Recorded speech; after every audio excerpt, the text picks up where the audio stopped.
Hello students, in this video we are going to discuss about another kind of spectroscopy, that is vibrational spectroscopy, which is also named as pure vibrational spectroscopy.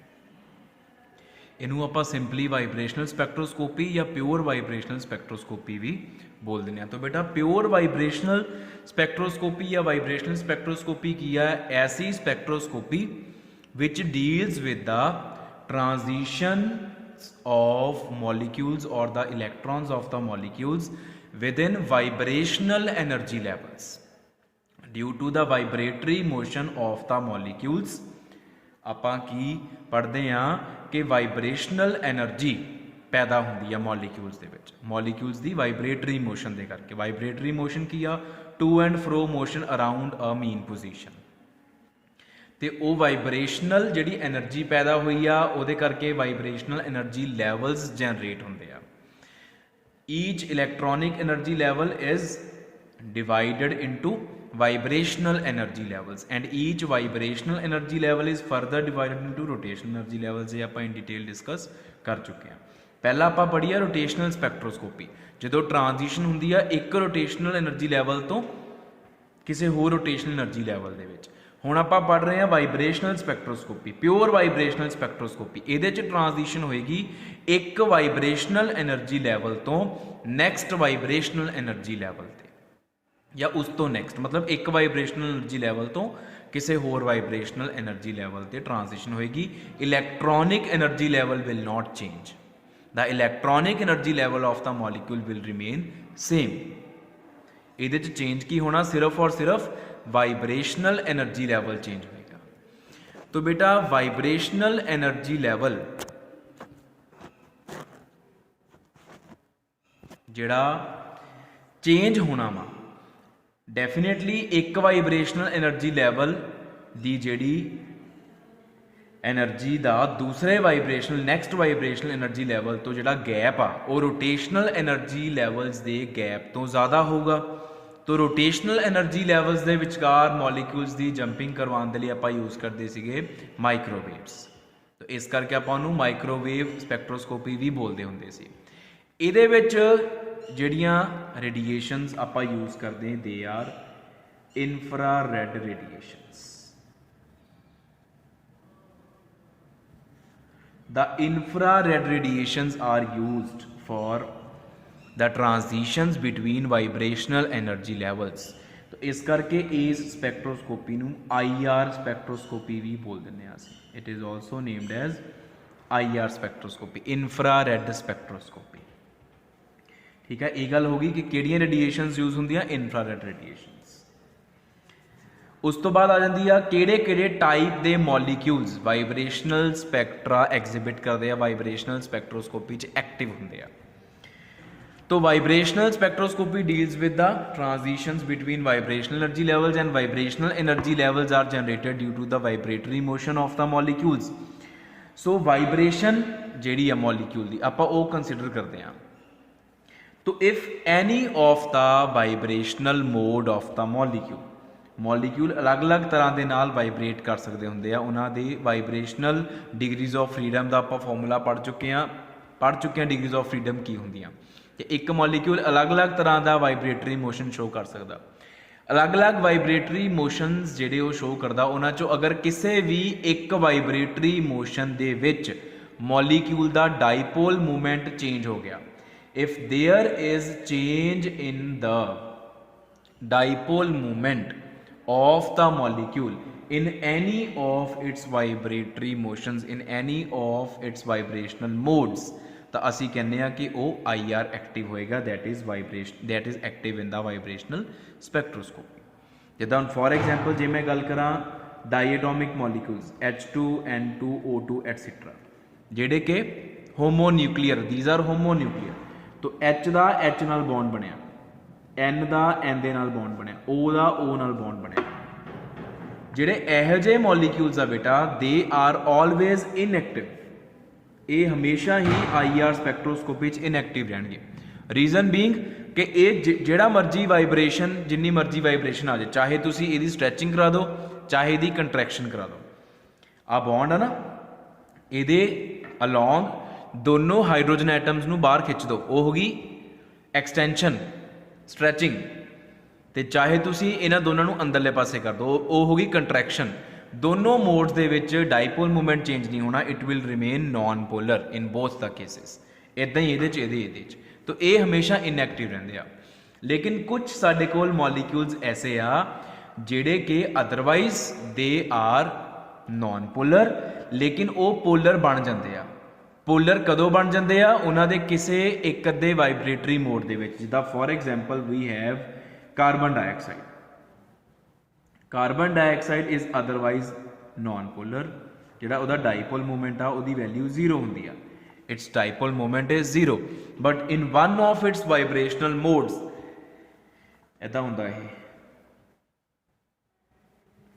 in one of its it can have various vibrational modes। ਇਹਦੀ symmetric stretching ਹੁੰਦੀ ਆ, asymmetric stretching ਹੁੰਦੀ ਆ, तो एक ਇਹਦੀ bending ਹੁੰਦੀ ਆ। ਤਿੰਨ ਤਰ੍ਹਾਂ ਦਾ ਇਹਦਾ vibrational mode ਹੁੰਦਾ, symmetric stretching, asymmetric stretching ਤੇ bending।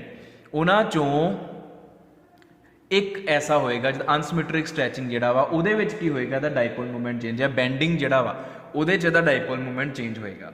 तो डाइपोल मूवमेंट अगर चेंज हो गया तो असीं बोलदे हां कि इट इज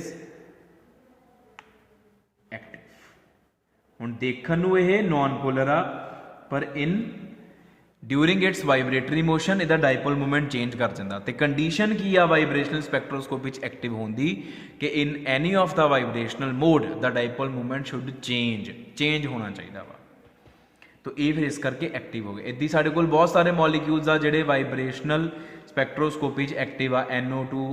NO2 हो गया, NH3, H2O हो गया, C2H4 हो गया, HCl, HFCO, all these are IR active, they are vibrational spectroscopy ਦੇ ਵਿੱਚ ਇਹ ਐਕਟਿਵ ਹੁੰਦੇ ਆ। तो ਇਹ ਹੋ ਗਈ ਕਿ ਕਿਹੜੀਆਂ ਰੇਡੀਏਸ਼ਨਸ ਯੂਜ਼ ਹੁੰਦੀਆਂ ਤੇ ਕਿਹੜੇ ਤਰ੍ਹਾਂ ਦੇ ਮੋਲੀਕਿਊਲਸ ਵਾਈਬ੍ਰੇਸ਼ਨਲ ਸਪੈਕਟ੍ਰੋਸਕੋਪੀ 'ਚ ਐਕਟਿਵ ਹੁੰਦੇ ਆ। ਫਿਰ ਬੇਟਾ ਅੱਗੋਂ ਸਾਡੇ ਕੋਲ ਗੱਲ ਆ ਜਾਂਦੀ ਆ ਨੌਲੇਜ ਸੇਕ ਲਈ ਗੱਲ ਕਰਦੇ ਆਪਾਂ, ਸਿੰਪਲ ਹਾਰਮੋਨਿਕ ਔਸੀਲੇਟਰ ਜਾਂ ਸਿੰਪਲ ਹਾਰਮੋਨਿਕ ਮੋਸ਼ਨ ਕਿਹੜਾ ਹੁੰਦਾ ਵਾ? SHM ਜਿਹਨੂੰ ਆਪਾਂ ਬੋਲਦੇ ਆ।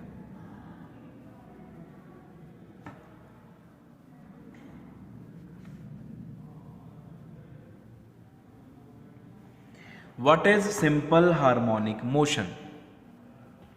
कोई भी मान लो वाइब्रेशनल मोशन आ, मान लो कि साडे कोल एक स्प्रिंग है, ठीक है, इस स्प्रिंग दे नाल असी इत्थे एक बॉल नूं बन्निया होया वा, ठीक है। This position is the mean position, आ इस बॉल दी मीन पोजीशन।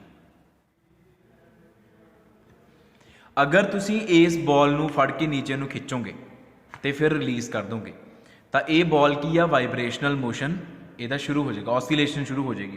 पहला वो नीचे आएगी, फिर ऊपर जाएगी, फिर नीचे आएगी, फिर ऊपर आएगी। तो इस मेन पोजीशन के अराउंड बॉल इस तरीके ना वाइब्रेट करना शुरू कर देगी। वो हो गया ਇਹਦਾ मोशन हो गया, ठीक है, ऑसिलेटरी मोशन हो गया, वाइब्रेटरी मोशन हो गया इस बॉल का। हुण इहनूं असीं सिंपल हारमोनिक मोशन कदों बोलांगे? जदों ये हुक्स लॉ नूं फॉलो करेगी। What is Hooke's law? This vibratory or oscillatory motion is considered as SHM, simple harmonic motion, if it follows Hooke's law। Hooke's law की आ कि जदों भी आ बॉल मोशन स्टेट च आ गई, वाइब्रेटरी मोशन स्टेट च आ गई और अपनी मीन पोजीशन तो हिली आ, किसी होर पोजीशन ते गई आ, तो ये उपर एक फोर्स लगेगी, ठीक है। दैट फोर्स विल ट्राई कि ये बॉल अपनी जगह ते वापस आ जाए। जिहड़ी डायरैक्शन दे विच बॉल जा रही आ, फोर्स उस तो ऑपोजिट डायरैक्शन दे विच लगेगी। मतलब जे बॉल नीचे आ रही आ तो ये फोर्स इस बॉल नूं उपर लैके आने की कोशिश करेगी ऑपोजिट डायरैक्शन दे विच। तो माइनस का साइन लगाया मैं, के हो गया कॉन्स्टेंट ते नाल आया एक्स। एक्स की आ डिसप्लेसमेंट, कि इस बॉल ने अपनी मीन पोजीशन तो कितनी डिसप्लेसमेंट शो की। मतलब ये बॉल अपनी मीन पोजीशन तो जिन्नी दूर जाएगी ये उपर उन्नी ज़्यादा फोर्स लगेगी जिहड़ी कि इस बॉल नूं मीन पोजीशन वाल लैके आने की कोशिश करेगी। This force acts always in the direction opposite to the direction of motion of the ball. It always tries that the body comes to its mean position. ये फोर्स हमेशा कोशिश करती बॉडी अपनी मीन पोजीशन ते वापस आ जाए। जे यही ball उपर नूं जा रही है तो ये फोर्स थल्ले वाले पासे लगेगी, ये बॉल नू नीचे लैके आएगी। और ਇਹਦਾ मैगनीट्यूड हमेशा डिसप्लेसमेंट ਤੇ डिपेंड करेगा कि ਜਿਹੜੀ ਇਹ बॉल आ ये अपनी मेन पोजीशन तो किन्नी ਕੁ दूर ਜਾਂਦੀ, जिन्नी ज़्यादा दूर जाऊगी उन्नी ज़्यादा फोर्स लगेगी ਜਿਹੜੀ ਉਹਨੂੰ अपनी मेन पोजीशन ਤੇ वापस लैके आने की कोशिश करेगी। This is the Hooke's law. तो ਜਿਹੜਾ भी वाइब्रेटरी मोशन या ऑसीलेटरी मोशन हुक्स लॉ ਨੂੰ फॉलो कर ले ਉਹਨੂੰ ਅਸੀਂ सिंपल हारमोनिक मोशन का नाम ਦਿੰਦੇ ਹਾਂ। तो ਜਿਹੜੀ ਇਹ वाइब्रेटिंग बॉडी आ, दिस ऑसीलेटिंग बॉडी, ਉਹਦੀ पोटेंशियल एनर्जी ਜਿਹੜੀ ਹੁੰਦੀ ਆ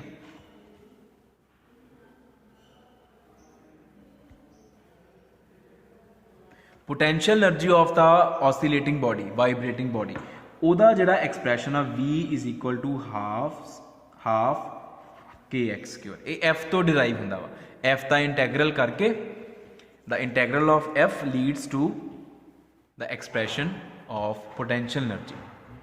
तो जी ये पोटेंशियल एनर्जी आ ਉਹਦਾ एक्सप्रैशन है half kx²। K is constant जिन्हों आप फोर्स कॉन्सटेंट बोल दें, this is force constant, and x is the displacement of the body from main position. ਉਹਦਾ स्क्वेयर करके मोरे हाफ लगा के, ठीक है। ये छोटिया छोटिया गल्लां सानूं पता होनी चाहिए। तो ये पोटेंशियल एनर्जी का फॉर्मूला हो गया। फिर अगर आप गल करिए vibrational frequency,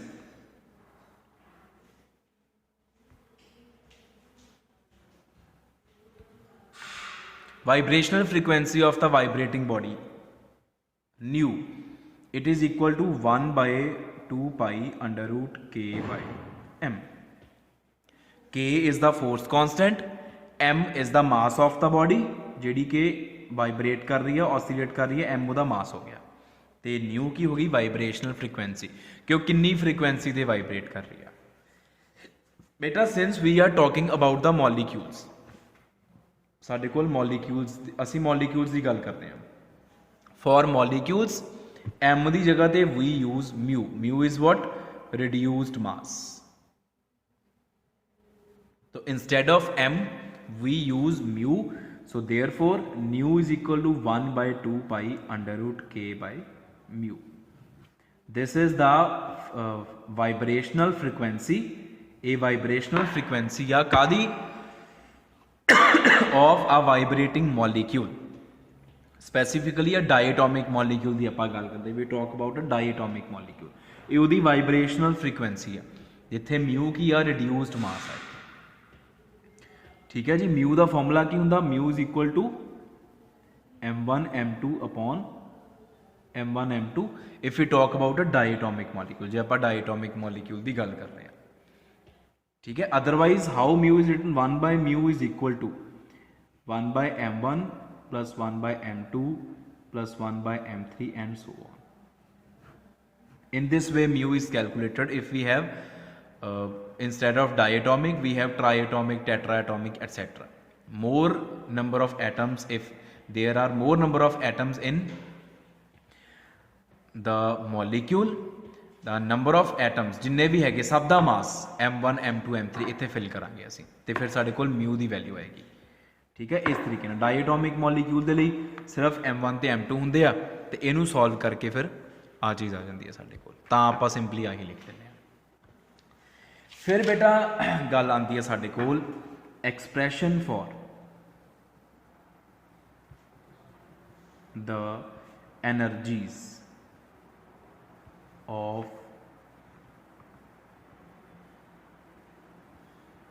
vibrational energy levels.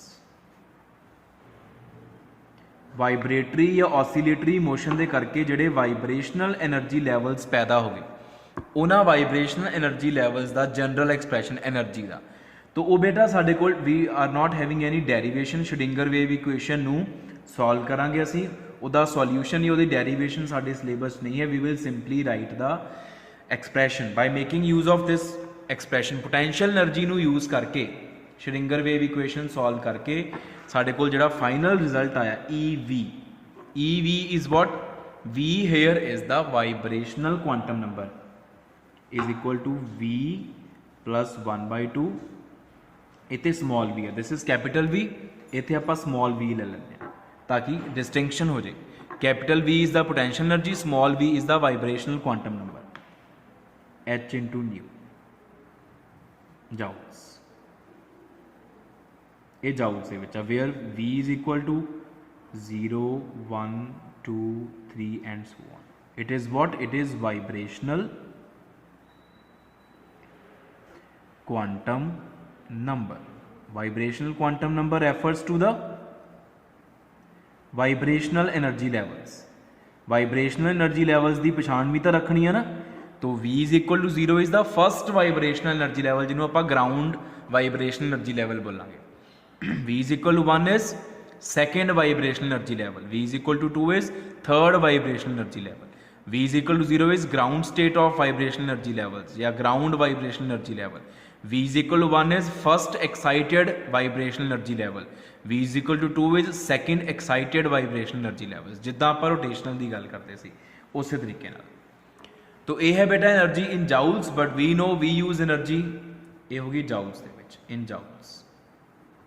इन सेंटीमीटर इनवर्स आप सेंटीमीटर इनवर्स दे विच स्पैक्ट्रा ड्रॉ करते होंगे हमेशा. तो सेंटीमीटर इनवर्स दे विच E bar v it is E v upon H C, ये आप पहले ही पढ़ चुके हैं. तो ए कि बराबर आ गया V plus 1/2 H into nu, this is nu upon H C, and it comes out to be E V bar is equal to V plus 1/2 H नाल H cancel, nu by C, and that nu by C is V plus 1/2 omega E. तो E V bar is equal to V plus 1/2 omega E centimeter inverse. What is this omega e? It is nu by c. Nu is the vibrational frequency. C, we all know speed of light. So nu by c is another type of frequency and it is called equilibrium vibrational frequency.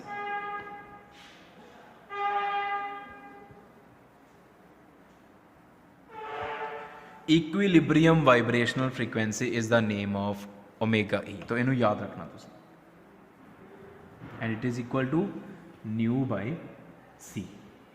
तो आ expression आ गया centimetre inverse की form. ठीक है जी. Now we are going to find the energy values for various vibrational energy levels.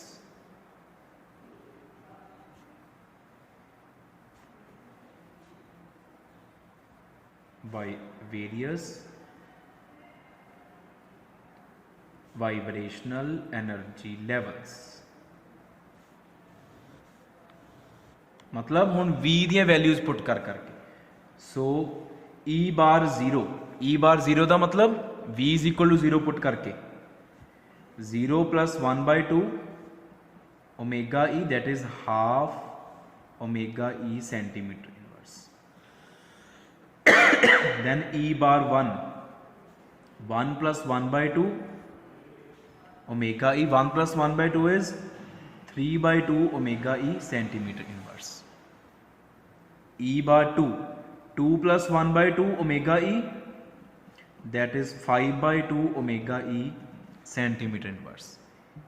E bar 3 plus 1/2 omega E, 7/2 omega E centimeter inverse and so on. तो एक चीज़ तुसी अगर इत्थे नोट करो तो वो की नोट करते हो तुसी, इधर नूं साडी एनर्जी इंक्रीज कर रही है. If this is V is equal to 0, अगर ये V इज इक्वल टू 0 आ तो इहदी एनर्जी कितनी है? Half omega E centimeter inverse. E bar 1, if this is, अगर A V is equal to 1 आ तो यदी एनर्जी है 3/2 ओमेगा ई. गैप देखो कितना, what is the gap? 1/2 3/2, 3/2 minus 1/2 is 1 का गैप आ, ओमेगा ई का गैप आ दोनों के विचकार. इदा ही अगर तुसी इन्हां दोनों च गैप देखो, if you try to find out gap between these two, V is equal to 2 and V is equal to 1 ਦੇ ਵਿੱਚ एनर्जी गैप अगर ਤੁਸੀਂ देखो तो वह भी गैप सेम है क्योंकि ये है 5/2 omega E centimeter inverse. Then if we draw V is equal to 3, it is 7/2 omega e centimeter inverse and so on. की चीज ऑब्जर्व कर रहे हैं आप we are observing that the energy gap between any two successive vibrational energy levels is same. कोई दो successive मतलब adjacent मतलब नेबरिंग चक लो तुसी v is equal to 0 and 1 चक लो 1 एंड 2 चक लो 2 एंड 3 चक लो 3 एंड 4 चक लो एनर्जी डिफरेंस सेम आ रहा. तो एनर्जी डिफरेंस सेम आंदा मतलब आ कि the vibrational energy levels are equispaced. The vibrational energy levels of an electronic energy level are equispaced.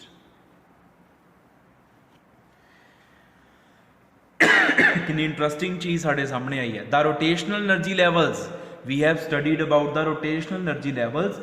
उन्हां दे विचकार जिहड़ा एनर्जी गैप आ वो कॉन्टीन्यूसली इंक्रीज करता जिद्दां जिद्दां जे दी वैल्यू इंक्रीज करती हुंदी सी.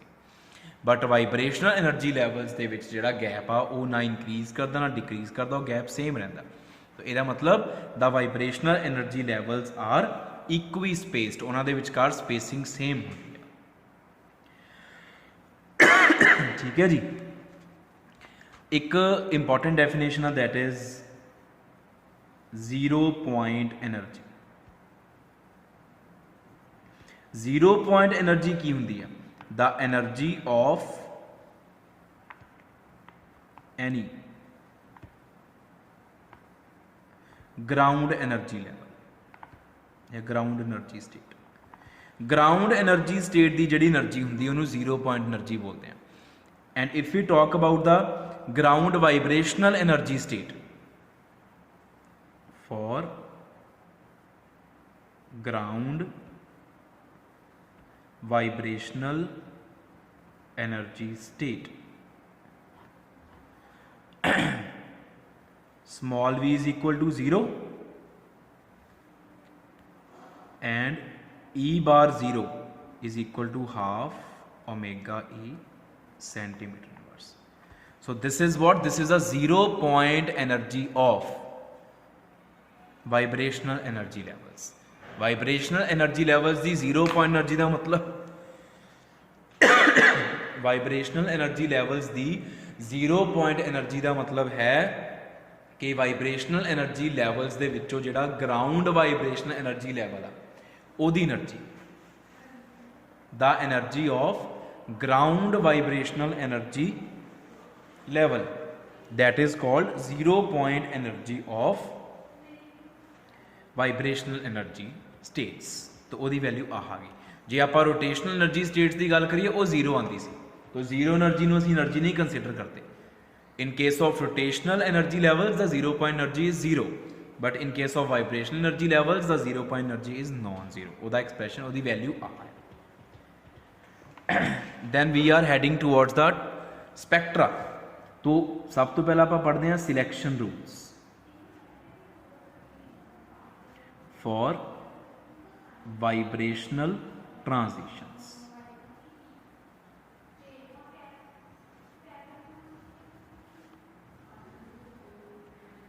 Selection rules for vibrational transitions. The selection rules are delta V should be plus minus 1. Delta V is equal to plus 1 means absorption. Absorption means excitation.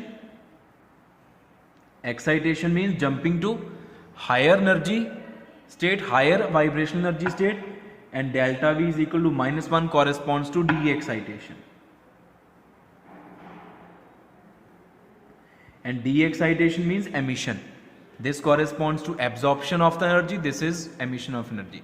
And since we discuss about absorption spectroscopy, so we deal with delta V is equal to plus 1. ਆਪਾਂ transition lower तो higher energy levels वालियां ही पढ़ते हैं, higher तो lower वालियां नहीं पढ़ते। तो this means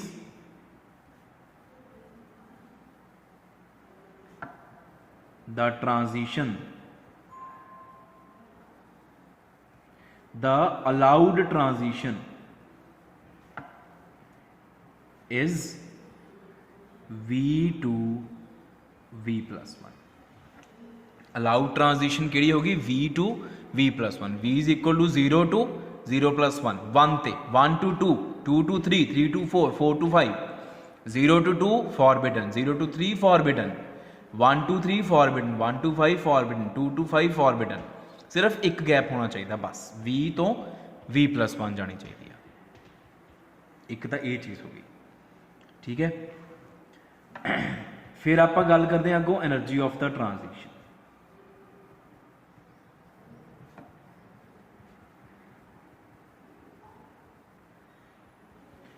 how do we calculate the energy of transitions? Delta E bar V to V plus 1, it will be calculated at delta V plus 1 sorry E bar V plus 1 E bar V। इदां ही कढ़ांगे energy of transition. ਇਹਦੇ ਤੋਂ ਇਹਦੇ ਤੇ jumping ਹੋਈ ਆ, ਕਿੱਦਾਂ ਕੱਢਾਂਗੇ? ਇਹਦੀ એનર્ਜੀ ਮਾਈਨਸ ਇਹਦੀ એનર્ਜੀ, ਜਾਂ ਇਹਦੇ ਤੋਂ ਇਹਦੇ ਤੇ ਜੰਪਿੰਗ ਹੋਈ ਆ, ਇਹਦੀ એનર્ਜੀ ਮਾਈਨਸ ਇਹਦੀ એનર્ਜੀ, ਹਾਇਰ ਸਟੇਟ ਦੀ એનર્ਜੀ ਮਾਈਨਸ ਲੋਅਰ ਸਟੇਟ ਦੀ એનર્ਜੀ, ਇਹੀ ਹੁੰਦੀ ਹੈ energy of transition.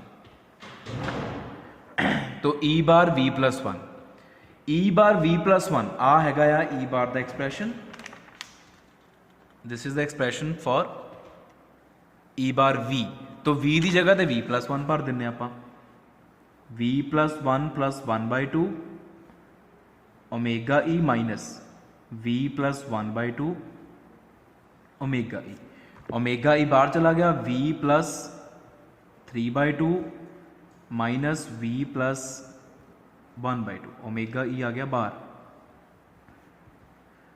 V plus 3 by 2 minus V minus 1 by 2 omega E।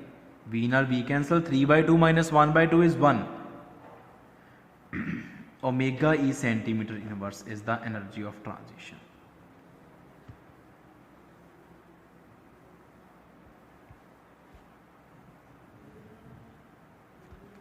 हुण एक होर इंटरस्टिंग चीज़ सामने आ गई।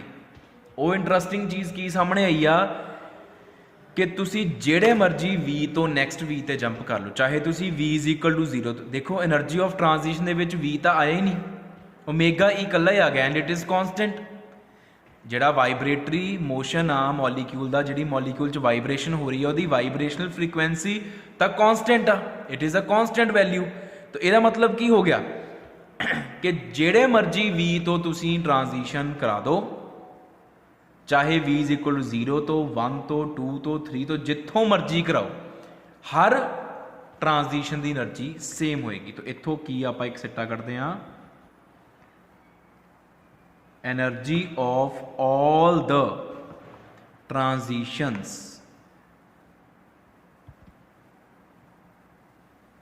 Taking place from any vibrational energy level to the next higher vibrational energy level is same, that is omega E centimeter inverse।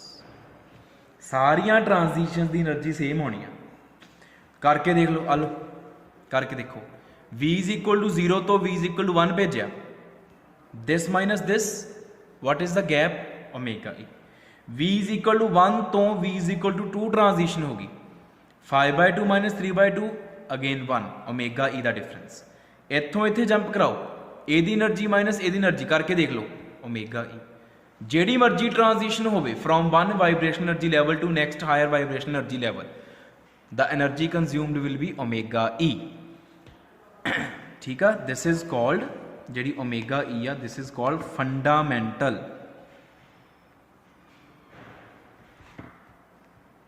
Vibrational frequency. ਇਹਦਾ ਆਪਾਂ नाम change करता इनू असीं बोलते हैं fundamental vibrational frequency.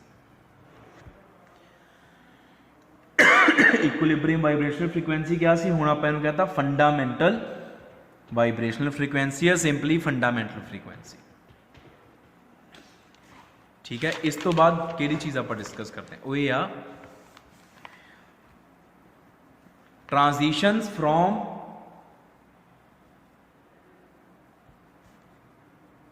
V is equal to 0, 1, 2, 3 and so on are possible to next higher V level। ये सारियां अलाउड आ अकॉर्डिंग टू सिलेक्शन रूल, सारियां अलाउड आ। V is equal to 0 to 1, चाहे 1 to 2, चाहे 2 to 3, but V is equal to 0 to 1 is most intense। V is equal to 0 to 1 ਜਿਹੜੀ ਆ ਉਹ ਸਭ ਤੋਂ ਵੱਧ ਇੰਟੈਂਸ ਹੁੰਦੀ, ਉਹਦੇ ਮੁਕਾਬਲੇ ਬਾਕੀ ਸਾਰੀਆਂ ਟ੍ਰਾਂਜੀਸ਼ਨਸ ਫੇਲ ਆ।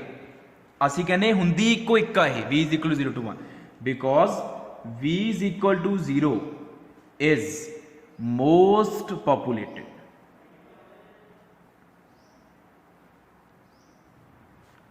state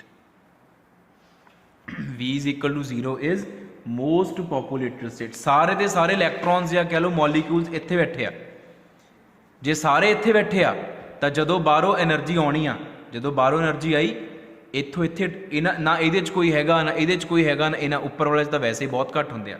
इहदे च आपां कह सकदे कि थोड़ी बहुती पॉपुलेशन हुंदी आ, उस तो घट च उपर वाले तां खाली हुई आ।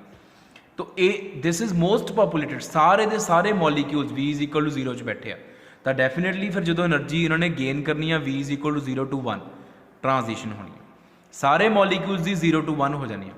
तो 0 to 1 वाली ट्रांजिशन सब तो इंटेंस ट्रांजिशन आ, मोस्ट अकरिंग ट्रांजिशन है V is equal to 0 to 1 because V is equal to 0 की पॉपुलेशन बहुत ज़्यादा है, ਉਹਦੇ ਮੁਕਾਬਲੇ ਬਾਕੀਆਂ ਦੀ ਪੋਪੂਲੇਸ਼ਨ ਨੈਗਲੀਜੀਬਲ ਆ, ਜਿਹਦੇ ਕਰਕੇ ਉਹ ਟ੍ਰਾਂਜੀਸ਼ਨਸ ਅਸੀਂ ਇਗਨੋਰ ਵੀ ਕਰ ਸਕਦੇ ਹਾਂ। ਠੀਕ ਹੈ, ਇੱਕ ਤੇ ਇਹ ਚੀਜ਼। ਹੁਣ ਇੱਕ ਚੀਜ਼ ਆ ਗਈ ਫਿਰ general pattern of the spectrum.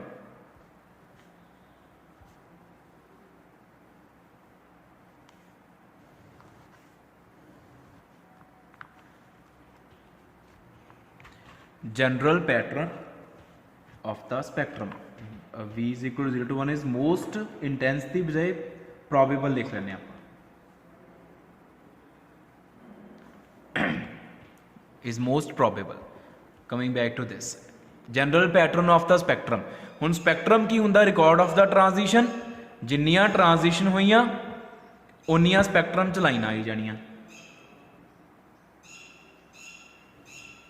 along this side we have intensity, along this side we have frequency centimetre inverse. ठीक है, इधर इंटेंसिटी जाती होंगी आ। हुण मान लो 0, पहली गल तो आप क्या कि होंगी ही इक्को एक 0 to 1 वाली। हुण जिहड़ी 0 to 1 वाली ट्रांजिशन होनी है इत्थों इत्थे, उहदे लई एनर्जी कितनी लगनी आ, ओमेगा ई। दूसरा मॉलिक्यूल भी इच बैठा वो भी 0 to 1, उहदे लई एनर्जी कितनी लगी, ओमेगा ई। जिन्नी एनर्जी यूज़ करके ट्रांजिशन होंगी आ उन्नी ही एनर्जी ते एक लाइन आनी होंदी है। मान लो दिस वैल्यू इज ओमेगा ई, आ जिहड़ा आ वैल्यू है ना ये ओमेगा ई वैल्यू है, तो इत्थे एक लाइन बन गई। ठीक है, अगला मॉलिक्यूल भी V is equal to 0 च बैठा, उन्हें भी 1 ते जंप किया, कितनी एनर्जी लैके, ओमेगा ई लैके। तो ओमेगा ई ते ही एक होर लाइन, ओमेगा ही ते ही अगली लाइन, तो ये इंटेंसिटी इनक्रीज हो जानी है and this line will be very intense line। तो फिर चाहे V is equal to 1 तो 2 ही क्यों ना हो जाए, थोड़े बहुत आप कहने कि electron V is equal to 1 च भी पे होंगे जो वो एनर्जी गेन करनगे 1 to 2 चले गए, लेकिन उन्होंने भी कितनी एनर्जी गेन की, ओमेगा ई। तो V is equal to 1 तो V is equal to 2 वाली जी ट्रांजिशन वो भी इत्थे ही अपीयर होनी, वो लाइन भी ओमेगा ई ते आनी है। जिहड़ी लाइन हुंदी आ वो किन्नी एनर्जी ते अपीयर हुंदी आ, जिन्नी एनर्जी ते ट्रांजिशन हुई होवे। ते सारियां दियां सारियां ट्रांजिशनस हो रही वा इक्को एनर्जी ते, तो उन्हां सारियां दियां सारियां ट्रांजिशनस ने ਇੱਕੋ ਹੀ पॉइंट ਤੇ लाइन बना देनी है तो लाइन बहुत उच्ची चले जानी है, ਉਹਦੀ इंटेंसिटी बहुत ज़्यादा हो जानी है। Highly intense line corresponding to all the V to V+1 transitions।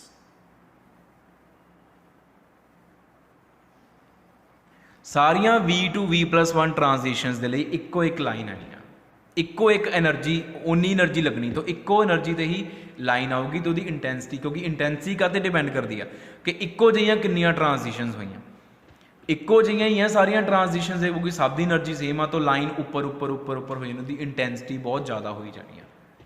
ठीक है, तो general pattern of the spectrum की है, we get only one line, only one line is there in pure vibrational spectrum of a molecule। molecule ਦੇ pure vibrational spectrum ਚ ਸਿਰਫ ਔਰ ਸਿਰਫ ਇੱਕੋ ਹੀ ਲਾਈਨ ਆਉਂਦੀ ਆ, and that line is highly intense, and the energy at which that line appears is omega e, which is called fundamental frequency। ਉਹਨੂੰ omega e ਨੂੰ ਅਸੀਂ fundamental frequency ਦਾ ਨਾਮ ਦਿੰਦੇ ਹਾਂ।